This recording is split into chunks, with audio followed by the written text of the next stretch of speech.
Hi everyone, welcome to the Jansen Art Studio. Welcome to the painting. We're going to start Dobrinsky's larger version of it. We did the thumbnail and then the grisaille, the colored grisaille part of it in the live class. Now we're into this third filming of this. We're going to start the bigger canvas, and we'll do this over a few videos and stuff. So we have a lot to do. It's going to be a lot of fun. We're going to follow the same technique that we did on the first one, where we can I picked out here and I broke this mountain up one more time right in here with this one. So I'll get that a little bit darker. And now I'm heading down here when I look at that into my 4s and 5s. And in the color grisaille one, I added a little bit of green into that.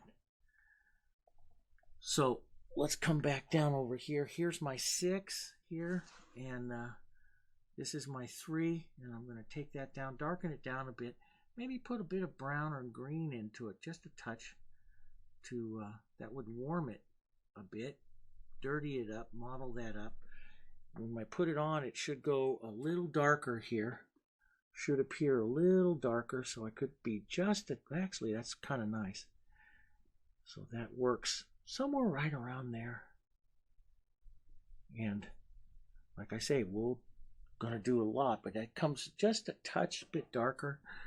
There, we can put a little bit of a touch of black into that, just to as we add more into our scene and stuff like this. So, but and you can break it up a bit too. You can add a little light, you can add a little yellows and a few greens or something in this, just to kind of break it up a bit for right now, just for interest. So it's not just a big solid block of blue, but it's going to get so much into the painting. And this gives us what we really want to see is our sky. Now we can get some areas that we have a little bit more light, that he's going to have some water movement up over here, so we can add a little more lighter gray, like an 8 into that, and just suggest that area in there,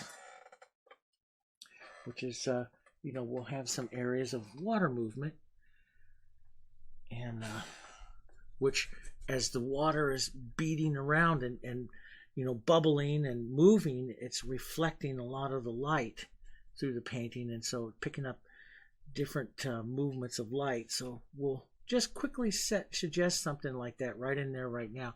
Nothing like here. I paint really fast and get these areas in, because I've got a lot of detail on this painting, and so I know the detail is going to cover up everything I'm doing right now. So I don't spend a whole lot of time. I just get it enough to say, there it is, and move on, right? Don't take your time. Don't take your time getting. So our real light tones here, some of this is all going to go in.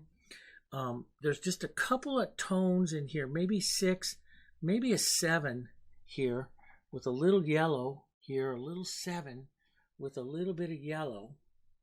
Here, 6. So it's a little lighter, a little 8 and 6 together, and a little yellow, a little lighter here. What I have here is right up in this area, we have a few hits of that light.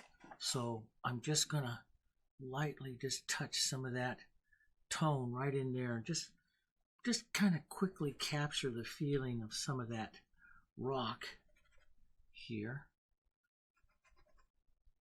there, and of the light part of that rock in there. And of course we'll adjust it. Don't get bogged down. We'll adjust it.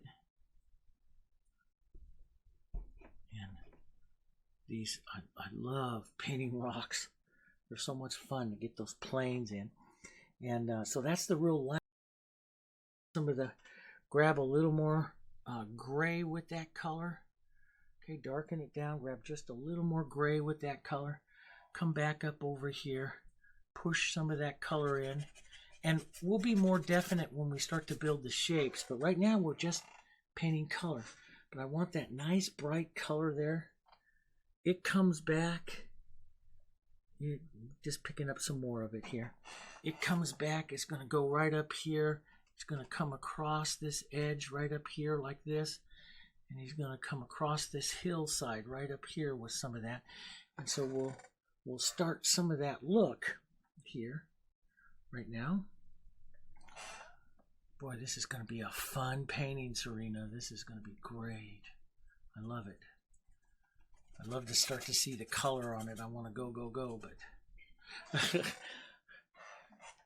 yeah, we'll give everyone lots of time to catch up. Huh? Yeah, they have to do it. Yes, exactly. We'll give everyone time to catch up and stuff. But you see that color? I love that.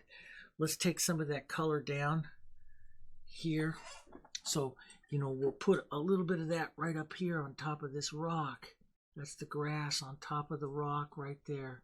Some of that going right through that vertical part of the stroke. Take some of it off. Try not to have too much edges. And what I mean by that is I have a little bit of an edge there and it worries me just a bit, but I can take it off.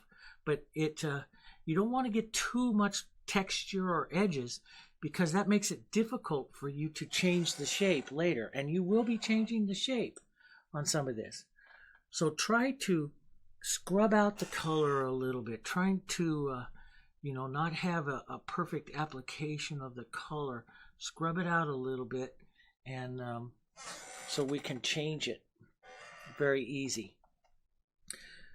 So we'll get that just a bit. Now this will dry down a little more toned. It will, because it's sitting on top of gray. So it's going to drop down a little more tone, and we'll do it again. And then we'll do it again, and then we'll do it again. And then we'll probably do it again. Now, what do? So you put the color on there. What's the next thing that you do? Darken it down. I want you to get into this habit. Darken it down a little bit. Okay, come over here. Darken it down a little bit. Get a little gray in it. Darken it down. Okay, then come right back up over into like this area right in here and push that right into your water. Get used to that habit, and we'll let it fade away there a bit. But push that color into your water, up and down stroke. Come back in and we'll work this area, and we'll work the water, and we'll work some of those front ripples so we can go into the back and start putting some details and stuff into our back as we go back. Okay, working some more colors. So next time we'll work on some of those details and some of those colors and stuff like that. Okay, get your painting up to this point, and then we'll see. And as everybody catches up and gets to that kind of point, then we'll work on the next one. Okay. Alrighty, I'll see you on the next lesson. Enjoy, and as always, if you have questions or anything like that, just comment for us over on the forum. If you go into the forum, if you go to that S102 group, as you go into the forum, go into the S102 group. Just click groups up there at the top, go to S102 group, and you'll see questions and answering that I'm posting there, and you can read on, and you can post a question that's specific for the group. Right there, okay, and we can answer those questions right there for you and stuff like that. And we'll continue on with another lesson in just a few days. All right, okay, you guys take care. I'll see you later.